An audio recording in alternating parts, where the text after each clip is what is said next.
floor is Okay. yours. Okay, so I'd like to call the meeting to order. Welcome everyone who's connected to this meeting. I'm not sure. Oh, there's 18 participants.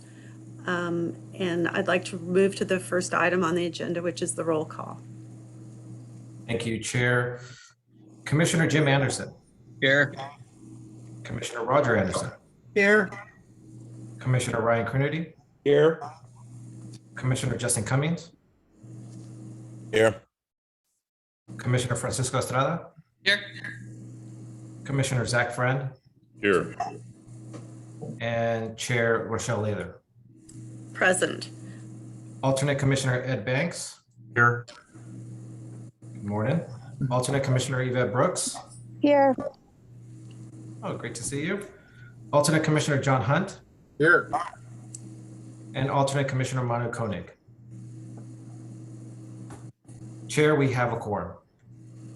Thank you. So we will move to the next item, which is the executive officer's message. Can you please summarize the meeting protocol and I will do that. Figure out the next thing. Thank you, Chair. This is just a reminder that this meeting is being conducted using Zoom webinar in accordance with AB 361. Under this platform, the commissioners and staff have full control of your microphones and webcams. For the general public, their webcams and microphones have been disabled, but they do have the opportunity to view and hear the entire meeting. Members of the public also have an opportunity to address the commission on any agenda item, and they have two ways of doing that. One, they can send their comments to LAFCO staff via email, and we'll read their comments on their behalf, or they can raise their hand on Zoom by pressing the raise hand button, or if they're joining us via conference call, if they press *9, that will raise their hand. Once they are identified, they'll have up to 3 minutes to address the commission on any of the agenda items. Staff will inform them when they have 1 minute left, and then we'll let them know when their time is up, and then we will disable their microphones once again. And in accordance with AB 361, any commission action will require a roll call vote. And Chair, that's just a quick summary of our meeting protocol, but I'm happy to answer any questions. Okay. Are there any questions from the public or from board members? Chair, I don't see any requests, and there's no action on this item, so we can move to the next agenda item. Okay, so we will move to adoption of minutes. I'll make the motion that we adopt the minutes of our previous. I'll second. Okay, we've got a motion and a second, so I guess we have to do a roll call vote. Yes, thank you, Chair. Just for the record, we got a motion from Jim Anderson and a second from Justin Cummings. So we'll do the roll call. Commissioner Jim Anderson. Aye. Commissioner Roger Anderson. Aye. Commissioner Francisco Estrada. Aye. Commissioner Ryan Coonerty. Aye. Commissioner Justin Cummings. Aye. Commissioner Zach Friend. Aye. And Chair Rochelle Lather. Aye. And Commissioner Cummings, were you not the second motion? Was it someone else? I was the second. I wasn't sure. I was going to ask if that needed to go out to public comment. Any agenda item can have public comments. Typically, there are no public comments, but I do not see any raised hands. But you're right, I should have asked. Yeah, good point. But Chair, this has been passed, but we can still open the floor in case anyone has any comments on the minutes. I do not see any raised hands, so we can move forward after this item has been approved. So it's been approved, correct? Yeah. So now we're at oral communications, and have you received any written comments or requests to address the commission on a non-agendized item? Chair, we have not received any written requests. I do see a hand raised. So if you'd like, I'll enable their microphone, and I believe this is Miss Becky Steinbrenner. Miss Becky?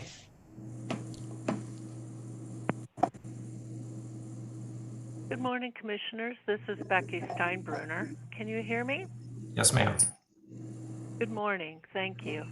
I want to bring to the Commission's attention there is a very concerted effort from various state agencies to promote consolidations, both in water and in septic sewer systems. Water consolidation is being forwarded by passage of a bill AB 552 that requires all city and counties in the state of California to develop a drought resilience plan and a plan for consolidation of domestic wells with neighboring water purveyors. In Santa Cruz County, that work is going to be led by the Santa Cruz County Water Advisory Commission. They've already formed a task force. They will be bringing on other representatives from other agencies moving forward, but that work has to be done by this year and make recommendations regarding possible consolidations of domestic wells with neighboring water systems. There is also a move to consolidate septic systems, on-site septic systems with neighboring sewer systems. That work is coming from the state, from the Regional Water Quality Control Board. That group met last week and discussed it, and actually being forwarded by the language of SB 1215 that will also require lists of potential consolidations of domestic septic systems with neighboring sewer One more minute, Ms. Becky. municipalities. Thank you. I want to also just make your board aware that I have some concerns, especially as LAFCO moves forward this year with the assessment of the water districts in our county. I'm very glad for this work. I just want to make your board aware that the council that Santa Cruz County LAFCO has hired is also council for Soquel Creek Water District, and I just want to make sure that you are aware of that. And Mr. Serrano is, and so it may require outside work as well. Thank you very much for your good work. Thank you, Ms. Becky.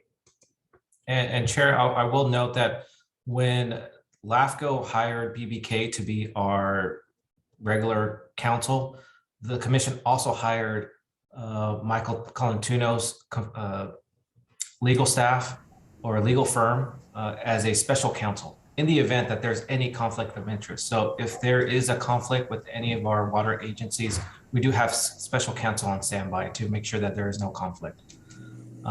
With that, Chair, I don't see any other requests to address the commission at this time. Do any commissioners have anything to say? Okay, so we can move. I would just like to have Mr. Serrano circulate the bill numbers that Ms. Steinbrenner was talking about. And I am more than happy to provide those legislative bills, and those will be addressed in LAFCO's upcoming county-wide water service and sphere review. But I can provide that information to the commission and have it available on LAFCO's website. Thank you. Anything else? Okay, so we can move on to the next item, which is other public hearings, sorry, and there are none. Right. This month, so then we go to other business. Correct. So staff, do you have a presentation? I do have a presentation for items. The continuation. Yes, yes, ma'am. Continuation of remote meetings, sorry. No, thank Jumping you. ahead. Thank you. In November, the commission adopted a resolution directing staff to fulfill the requirements under AB 361 As you may recall, this new law allows us to continue conducting virtual meetings during a state of emergency. The commission also directed staff to provide monthly updates on the status of the pandemic in order to determine if the next LAFCO meeting can be held in person. The commission has previously received updates at the January and February meetings, which resulted in the commission ratifying the existing resolution due to the number of COVID cases and the mask mandates at the state and local level. At this time, the statewide mask mandate has been lifted and the local mandates only require masks for unvaccinated individuals. It is also my understanding that further statewide restrictions have been lifted as of yesterday, March 1st. While we are still under the state of emergency, the commission now has the option to continue the virtual meetings or revert back to in-person meetings starting with our next meeting on April 6th. So those are the two potential recommendations for the commission to consider selecting one of those two. Chair, with that concludes my presentation. I'd be happy to answer any questions once you open and close public comments. Okay, so I will open public comments. I do see one hand raised. I'm gonna ask Ms. Becky to unmute herself. Ms. Becky? This is Becky Steinbruner. Can you hear me? Yes, ma'am. Thank you. Thank you for this report, and I'm encouraged also by the direction that the state and this country are moving in terms of COVID restrictions and requirements. I would support LAFCO continuing to have future meetings hybrid. Out of respect for those who do not yet feel safe enough to attend in-person meetings, but also to respect those who do and appreciate the personal in-person connection, if you will, with the commission and the public and the director. So that is my thought, and I really hope that the state of emergency can be lifted given the current conditions. Thank you very much. Thank you, Ms. Becky. Are there any other public comments? Chair, I do not see any other requests at this time. Okay, do we have any comments from commissioners? Zach, you unmuted yourself. Yeah, thanks, Madam Chair. I would support the first recommendation for now. I think that this is something we can explore again in April. It's a little bit more challenging for this body versus the Board of Supervisors to do a hybrid or city councils just because of the technological challenges and the costs associated with, they don't have a contract with community TV, for example, or various things. So in this case, it's either one or the other. And Ms. Steinbruner's right, there's still members of the community and as well as commissioners that may not feel comfortable or may have reasons, immunocompromised family members of why they would prefer to do what we're doing. And so I would recommend option one, which is to approve the existing resolution and continue the remote meetings for the coming month at least. Yeah, I agree with you. It seems like things change so quickly, and I don't know if we can ask people to show us their vaccine card if they're not masked. Well, I guess, Madam Chair, if it's appropriate, then I'll actually, since we've opened and closed public comment, I'll move the staff recommendation number 1, which is to ratify the existing resolution 2021-19, approving the continuation of remote meetings under AB 361. I'll second that, Coonerty. Okay, so we have a, I'm not muted, right? We have a motion and a second. Can we take a roll call, please? Thank you, Chair. Commissioner Jim Anderson. Aye. Commissioner Roger Anderson. Aye. Commissioner Francisco Estrada. Aye. Commissioner Ryan Coonerty. Aye. Commissioner Justin Cummings. Aye. Commissioner Zach Friend. Aye. And Chair Rochelle Leather. Aye. So the motion passes unanimously for ratifying the existing resolution. Okay, so we will go to the next item, which is request for proposal for special fire study. And And I assume you have a presentation for us. Yes, thank you, Chair. This commission adopted the Countywide Fire Protection Service and Sphere Review last October. As part of that report, LAFCO identified several findings that highlighted what the agencies are doing well and areas of improvement. The commission also identified several actions that the agencies must partake in, including the development of annexation plans for the areas within their respective spheres. Now, due to the fire report and our findings, LAFCO staff has seen a lot of momentum and interest from the affected agencies regarding potential annexations. But the same problem keeps coming up. What is the financial impact? For the annexing districts, the question is whether there is revenue in the subject areas to offset the service delivery. And on the flip side, the county is concerned about the effects of these annexations because it means those areas are detached from CSA 48, and that changes the overall operations and fundings for that CSA. And there lies the overarching dilemma, the financial impact from both sides of the coin. That is why staff is recommending that the commission approve the distribution of a request for proposal to hire an outside consultant to address this financial enigma. Having a third party to produce the facts will help further explore the idea of better representation, maximizing resources, and improving the delivery of fire protection, but more importantly, help develop a well-coordinated plan to transition the service responsibilities from the county to the independent fire districts. And through this collaborative effort, we can prevent a piecemeal approach and any uncertainty from the affected agencies and the public. This would be a collaborative effort from start to finish. And the first step is to send out an RFP to select the right firm. If approved, staff will send out the RFP tomorrow to over 100 different firms that specialize in these studies.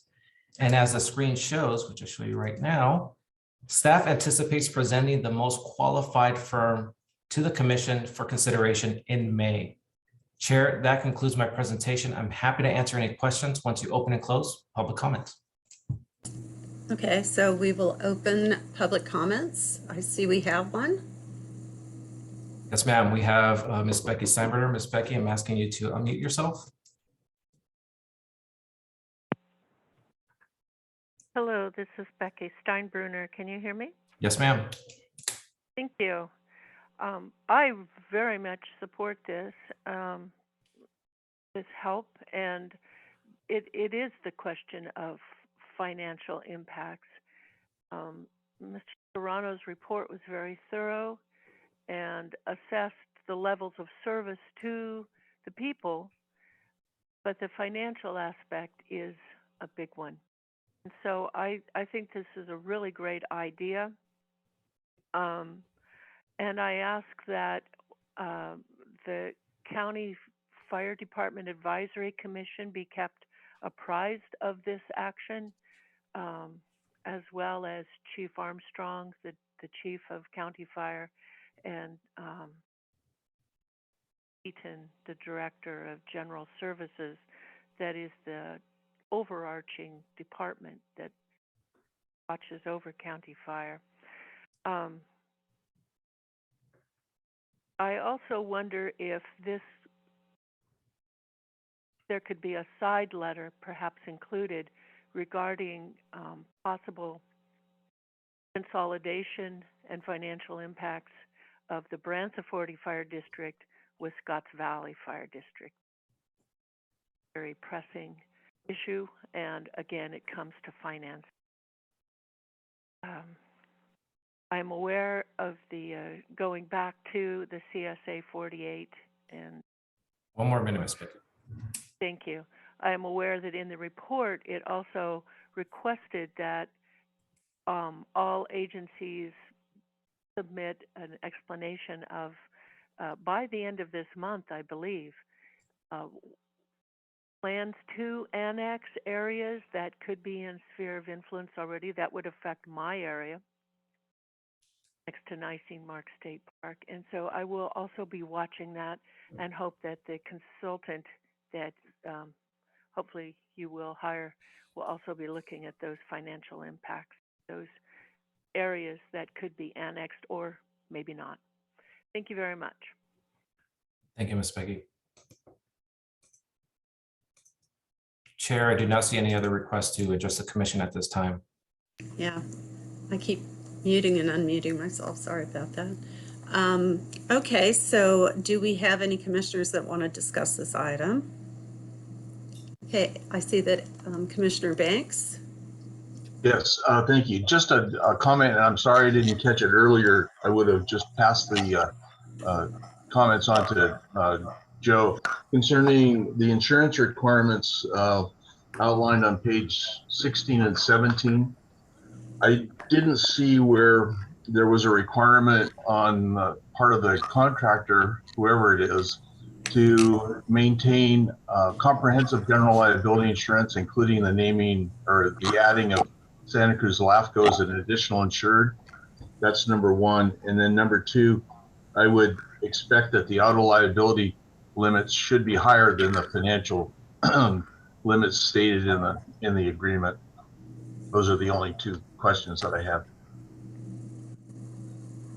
Okay, I will thank note you. that, and Chair, I'll just respond to that. I will note that LAFCO utilized like the previous templates and examples of this detailed RFP and draft contract. And the reason why I included the draft contract is to get these exact questions or comments from the commissioners to make sure that we cover every aspect. So that's definitely something that we'll coordinate with legal counsel and with the firm as we finalize that contract. But yes, this is a draft contract just to get these type of comments. Thank you. Okay, so I see Jim Anderson's hand up. Yeah, I was just going to echo some of Joe's statements. I've talked to some of the other districts that have a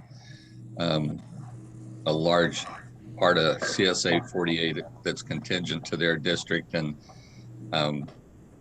when I was with Pat and we were meeting with some of these departments a few years ago, they was the same concern that they didn't feel that the expense to annex that territory was worth, you know, the revenue that they would get back. So if we could clearly define that for them, I think that you might have some more interest in that. There was some conversation, you know, that if it was coming out of CSA 48, if I'm not mistaken, I'm sure that Ryan or Zach can confirm, but CSA 48 runs pretty close to the line or underfunded most years. So I think it could be a win-win situation in some cases.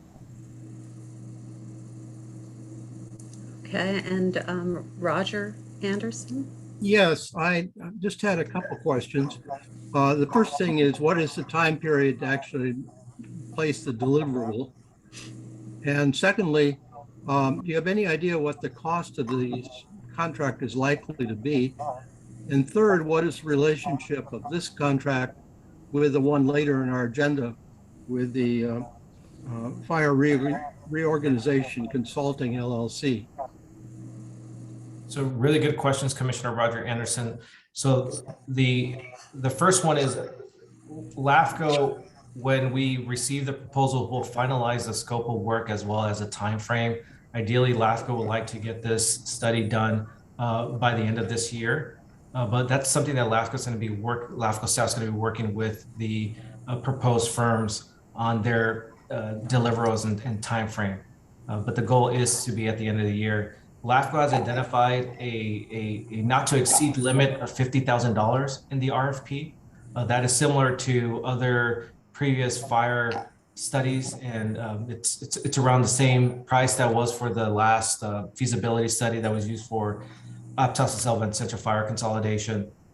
So we based it on previously RFPs and studies that happened in other LAFCOs. So again, we have a not to exceed limit of $50,000.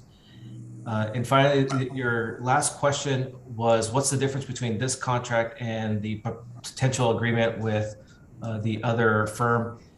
This RFP is specifically to look at all the costs and revenues for the potential areas of annexation involving CSA 48 and the independent special districts. The contract that we're going to consider in the next agenda item with the Fire Reorganization LLC That one is specifically to help LAFCO staff with other LAFCO projects, including the RFP, but also addressing the issues with Branson 40 Fire that was just mentioned by Ms. Becky Steinbrenner, and the upcoming annexation plans that LAFCO has a deadline for the fire districts in August, and any other LAFCO related fire projects. So that individual is going to help us with all the fire related projects, while this contract with a outside firm will focus on the revenues and costs in the annexation of involving CSA 48. So there's a clear distinction of the role of this firm that we're trying to select and the role of the Fire Reorganization LLC in our other item. Hopefully that answers your question. Thank you. Are there any further questions? If not, we can move on to, is there a motion? I'll move the recommended actions. This is Zach. I'll second. This is Justin. Okay, we have a motion second. Please take a roll call. Thank you, Chair. Commissioner Jim Anderson, Aye. Commissioner Roger Anderson, Aye. Commissioner Francisco Estrada, Aye. Commissioner Ryan Coonerty, Aye. Commissioner Justin Cummings, Aye. Commissioner Zach Friend, Aye. and Chair Rochelle Lather. Aye. And this motion passes unanimously. Okay, so now we're at item C, which is professional services agreements. Does staff have a presentation for this? Yes, I do. Thank you, Chair. You are currently looking at 100% of LAFCO staff. While I have proven that the efficiency of the LAFCO office has not faltered with minimal staffing, I could even argue that it has improved. There is still that uncertainty of what happens if I'm out for an extended period of time, whether it's for a much needed vacation, illness, or paternity leave. The commission should have a contingency in place. Rather than hiring a temporary or part-time employee and then teach them about LAFCO and then hope they retain the information and stay, staff believes that it would be more efficient to have LAFCO experts on standby. That is why it is recommended that the commission direct staff to coordinate with Monterey LAFCO and develop a contract to share administrative services. This commission would have a clerk, an analyst, or even an EO assistance through this partnership on an as-needed basis. LAFCO encourages local agencies to share resources, and I think LAFCO should do the same. And this led LAFCO to explore additional opportunities towards achieving the best level of service possible by collaborating with other LAFCO experts. One being hiring Don Jarvis to help with LAFCO's fire-related projects. As you may recall, Don Jarvis was the interim fire chief for Aptos Acela Fire during the consolidation with Central Fire. He would be instrumental in LAFCO's effort in analyzing potential reorganizations of the existing fire agencies, provide assistance with the upcoming fire report, and help LAFCO staff with other fire-related projects, including but not limited to the issues with Branson 40 Fire. The other opportunity is hiring Chris Chase to completely revamp LAFCO's website. State law now requires special districts to be more transparent than ever before, and it would be beneficial for LAFCO to have the most transparent yet easy to navigate website in the county as a model for other local agencies. Mr. Chase has proven that he understands LAFCO's needs, and I want to make it clear that this is not about making the website pretty, but to create an informational hub for the public and the local agencies at the front end of the website and improve the back end of the site so it's easier for staff to update it accordingly. So it's a complete revamp from inside and out.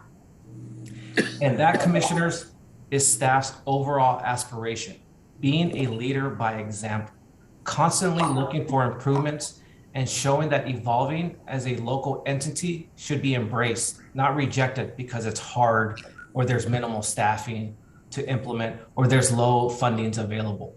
LAFCO is the poster child for those setbacks. So if this commission can do it, then then that's just another example for our local agencies to consider. And to achieve this, staff is recommending that the commission approve the 3 proposed agreements as shown on the screen. And Chair, that concludes my presentation. I'd be happy to answer any questions once you open and close public comments. So I am opening public comment. Are there any interested parties? Oh, I see the hand up. Okay. Yes, and it's Ms. Becky Steinberger. Ms. Becky, I'm asking you to unmute yourself. This is Becky Steinberger. Can you hear me? Yes, ma'am. Thank you. I support getting Mr. Serrano this help. I have been amazed at how hard he works and very appreciative of his hard work and good work. And so I think this is wise to bring on this help, and especially to make the agreements in advance with Monterey County LAFCO for as needed help when Mr. Serrano may not be available.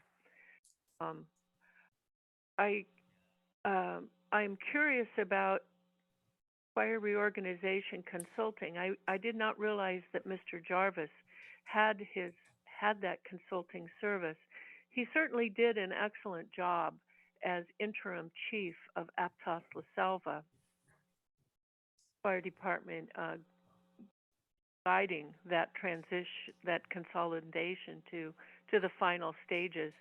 And as a member of the public, I appreciated his willingness to work with the public and respect of the public in the process. So I think he's a very good person. He certainly knows the area, and I think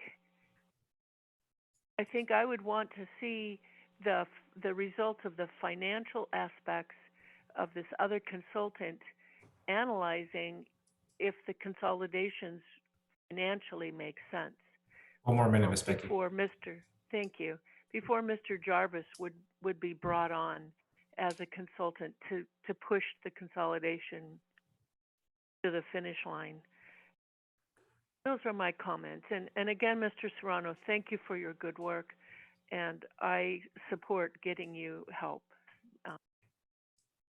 You're an amazing person, and I really appreciate your hard work and concern, genuine concern and respect of the public. Thank you. Thank you, Ms. Becky. Are there? Chair, I do not see any other requests to address the commission at this time. Okay, so now we can move it to the commissioners.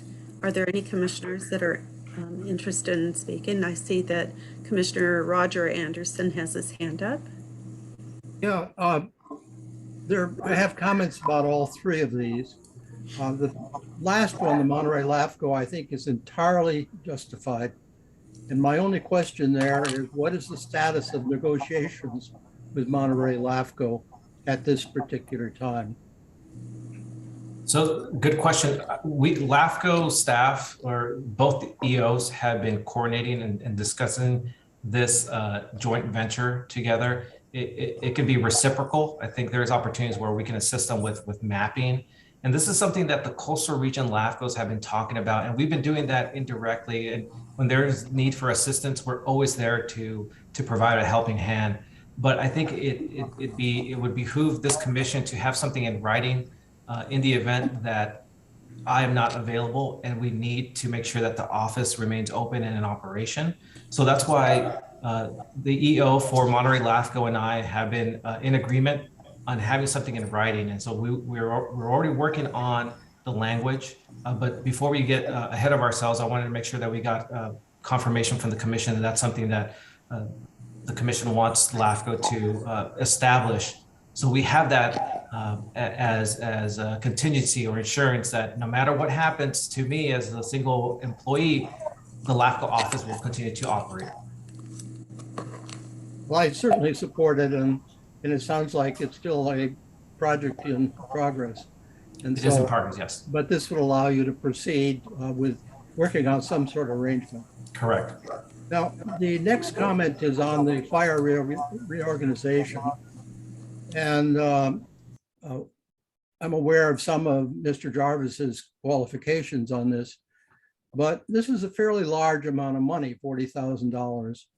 And we just did a request for proposals for a $50,000 project a few minutes ago.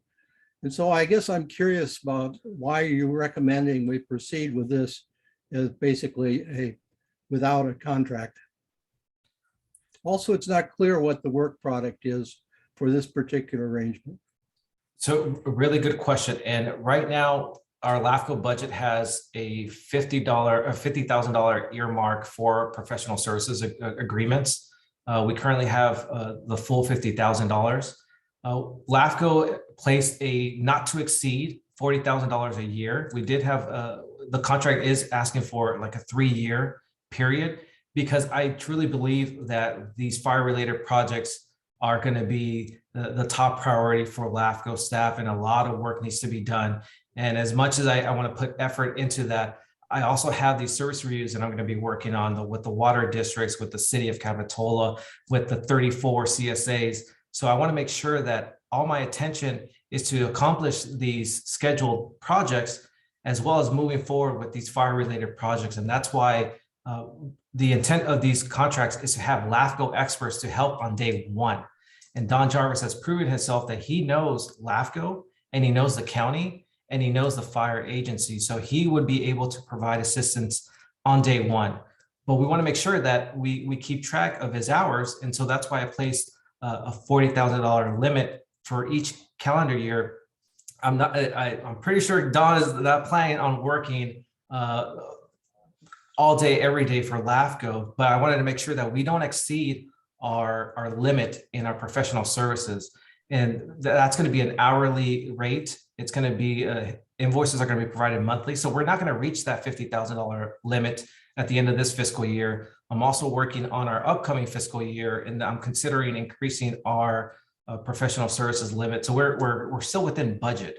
And as of right now, the LAFCO budget has incurred total expenditures at 38%. So we're well funded, we're financially healthy. And I think that that's the reason why I have this contract in place, indicating that there's a limit and indicating what the hourly rate is, and to just kind of highlight the fact that he will be able to provide LAFCO staff assistance right away. And that's something that I really want to make sure that all these projects move forward. And as I focus on service reviews or any other annexation projects, the fire projects are still moving forward. Okay, and then the third one is the Chase Design. Now I understand that this company has done design for several LAFCOs, and I would really like to know which ones those are so I can take a look at them myself. Yes. The other question I have is on the $10,000. Now, for another organization that I am a member of, we recently had our website, and I think it's sort of comparable to our website. It costs us about $2,500 to have the web redesign. And so I'm curious about, who else has used this firm, and basically why, again, we're approaching them the way we are and not considering other possibilities. So another really good question, Commissioner Roger Anderson. LAFCO's since arriving to Santa Cruz LAFCO, one of the issues I've had is the LAFCO website. It does have our agendas, but it is very difficult to provide updates, and there's a lot of patchwork in the back end, and it's working now, but it's not efficient.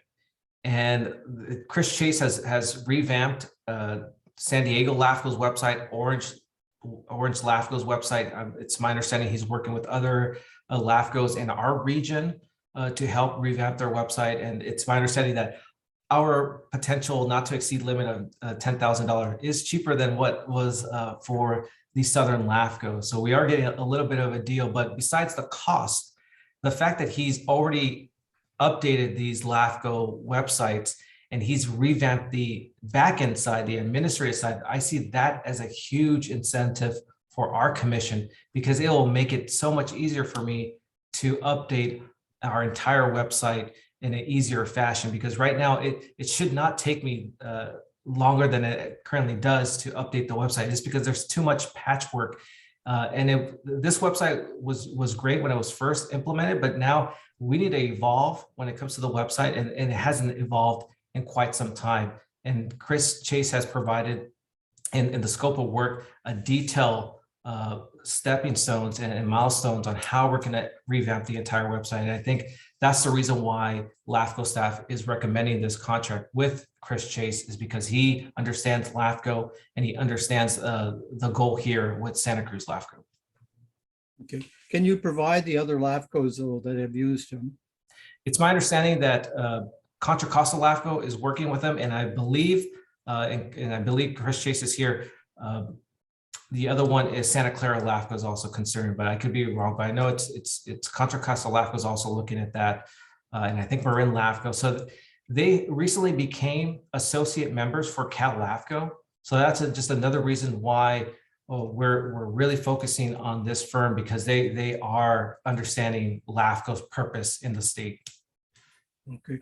And the last question on this is it your understanding that after this website redesign has been done, that you and perhaps Monterey LAFCO or what other administrative help you do will be able to maintain the site and keep it up to date? Absolutely. And that's another, I'm glad you brought that up. The way our website is structured is we have this outside person that helped develop the website. And so there's still access from an outside firm that I want to make sure that when we revamp this website, it is fully controlled by LAFCO staff. There is no need for outside assistance. And that's what I want to create, is something that LAFCO staff has complete control over, and we don't need outside assistance to update, to manage it, to do any type of maintenance. And that could be something that we can include Monterey LAFCO to ensure that we have someone as a backup in case that's needed. Thank you.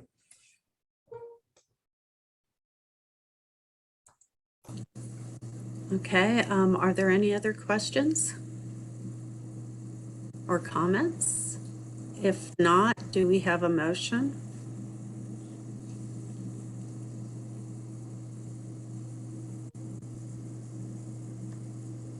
Go ahead and move the staff recommendation. I'll second. So we have a motion and a second. Can you please do the roll call? Thank you, Chair. Commissioner Jim Anderson, Aye. Commissioner Roger Anderson, Aye. Commissioner Francisco Estrada, Aye. Commissioner Ryan Coonerty, Aye. Commissioner Justin Cummings, Aye. Commissioner Zach Friend, Aye. and Chair Rochelle Lather. Aye. This motion passes unanimously. Okay, so we can move to the next item, which is written correspondence. I'm requesting a staff presentation. Thank you, Chair. Last month, staff received a number of correspondence. One was from Becky Steinbrenner regarding the special legislation that created our new healthcare district, and the rest were from Cal LAFCO. One key highlight is that Cal LAFCO has finally hired a new executive director to replace Pamela Miller's departure. Renee LaRoche was previously the clerk of the Board of Supervisors in Mariposa County and has already begun the transition process with Cal LAFCO. Your staff, as well as other EOs around the state, met with Ms. LaRoche last week during a virtual meet and greet. Chair, I also wanted to point out that we did receive 2 late correspondence following the distribution of this agenda packet. One was from Cal LAFCO and the other was from San Lorenzo Valley Water District. The Cal LAFCO email indicated that the March staff report has been canceled due to historically low registrations. And the San Lorenzo Valley Water District email noted that Ms. Lois Henry has officially resigned from the water board. These late correspondence were both uploaded on LAFCO's website. And Chair, this is an informational item. No action is required, but I'm more than happy to answer any questions once you open and close public comments. Thank you. So I think I see a hand up unless. Yes. One, okay. Ms. Becky, I'm asking you to unmute yourself. This is Becky Steinbrenner. Can you hear me? Yes, ma'am. Thank you.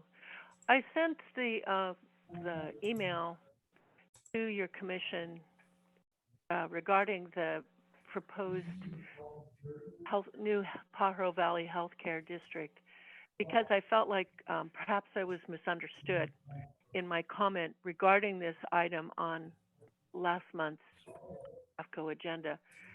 I really do support having good health care in South County.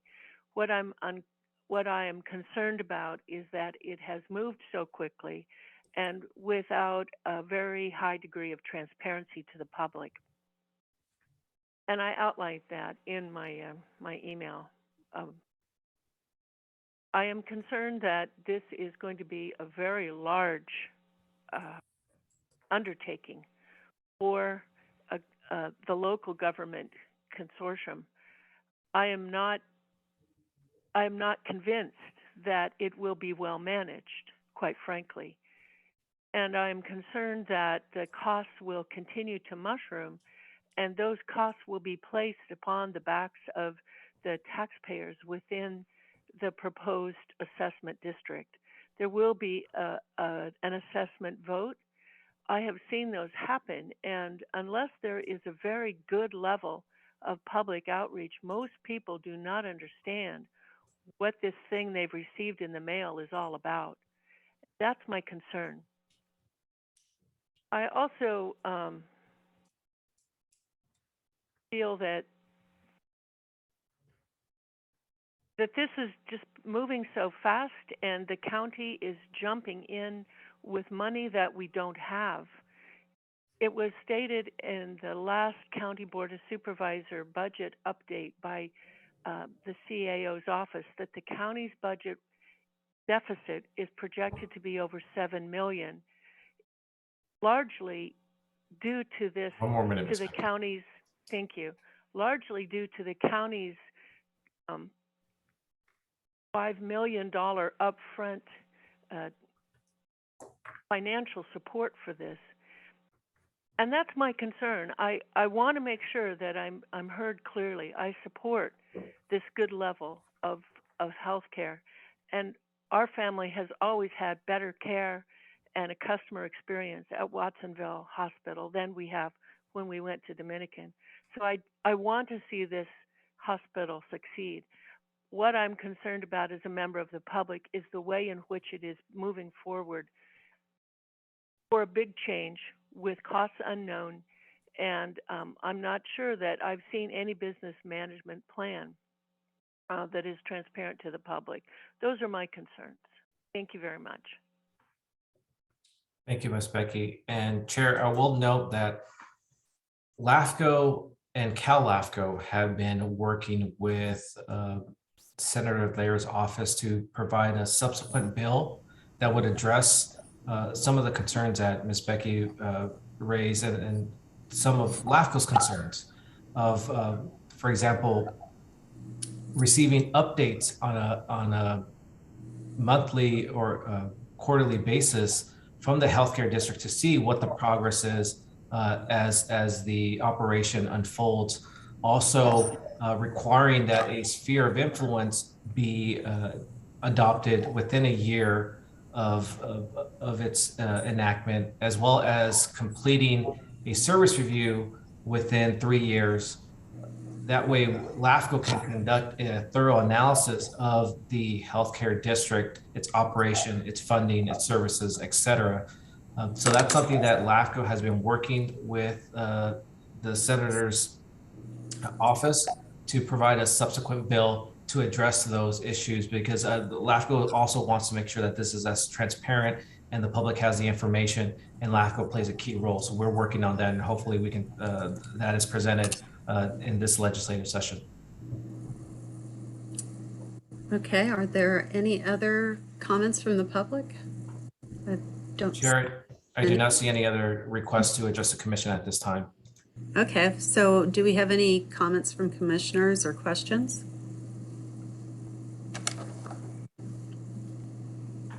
And this is informational item, so there's no action required. Correct. So I guess we can move on to the next item, which is press articles. Yes, and Chair, I don't have a presentation. This is just a regular agenda item staff just looks for any LAFCO related articles that may interest the commission. So most of these articles were about the healthcare district getting approved to purchase the hospital. But again, this is an informational item. No commission action is required, but I'm happy to answer any questions. And I see we can, if there's any comments. Chair, I don't see any comments from the public at this time. Okay. And any comments from the commission? Jim Anderson? Yeah, maybe, Joe, could you sum up the ongoing meetings we've had with Branch 40 about the consolidation and its present state? Good question, Jim Anderson, Commissioner Jim Anderson. One of the articles does talk about Branch 40 considering adopting a resolution to initiate the merger with Scotts Valley Fire at their previous meeting. Unfortunately, the board did defer action on that resolution to their next meeting on March 17th. But there lies an issue, because on March 14th, their temporary part-time fire chief will depart, because by law she is a CalPERS annuitant, so she was limited on the number of times she could be the fire chief for Branch 40. So in less than in 12 days, the district will be without a fire chief. And by law, if the district does not have a fire chief, the fire station cannot operate. The district cannot operate. They can't even hold board meetings because they need staff to do the noticing, to do the agenda, to do the analysis, to present the recommendations to the board. They'll now be able to pay payroll and billing. They will be able to schedule the time for their 3 fire chiefs to be on shifts. It will be in limbo once the fire chief is no longer there. So LAFCO has been coordinating with representatives from Branch 40 and Scotts Valley Fire to prevent this from happening. I'm happy to say that it appears that we've been able to find a solution, and that will consider Branch 40 Fire adopting a resolution during a special meeting, which it's my understanding will be on March 7th, and also considering a pre-reorganization agreement involving LAFCO, Scotts Valley Fire, and Branch 40 to make sure that they have the necessary admin staff to keep it afloat as we move forward with this reorganization process. So it sounds like the affected agencies are willing to work together towards the reorganization. Reorganization meaning Branch 40 Fire will dissolve, and that dissolved area will be annexed into Scotts Valley Fire.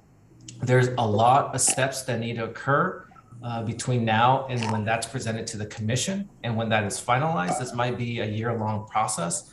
But the key issue right now is that the district does not fall into this limbo state after March 14th. So LAFCO staff is working really closely with the 2 districts. Staff and Commissioner Jim Anderson did meet with both representatives the other night, and we had a meeting and we were able to come with this agreement. So I think we have identified steps in the right direction. It was difficult to get to that situation, but I'm glad to see that we're moving forward with this. And so I'm glad Jim Anderson brought this up. That is a quick update on what's occurring with Branch 40 Fire, but I'm happy to answer any questions about that item. Thank you, Joe. Thank you. Are there any other commissioners wishing to speak on this item? Okay, seeing none, I will move on to commissioners' business. Are there any commissioners that have anything they'd like to share or discuss? I don't see anybody jumping to this, so I'm going to move on to adjournment. Adjournment. So our next meeting is April 6th, and we're going to have a virtual meeting. at that time. And I just want to thank our chair for running the first meeting as our new chair. So thank you very much. I was a little nervous. I'm getting better. Oh, that went great. But yeah, that concludes our meeting. I really appreciate everyone's inputs, and I have my marching order. So thank you very much. Thank you. We'll see you in a month. Thank you, Joe. All right, Yeah. commissioners, take care. Joe, thank you, Rachel. Thank you. Bye, everyone. I can't seem to get my thing to work. All right, Ms. Rochelle, thank you very much. Great job. Yeah, you gotta eject me. I can't seem to get my. I'll do that. Don't worry. Okay, thank you.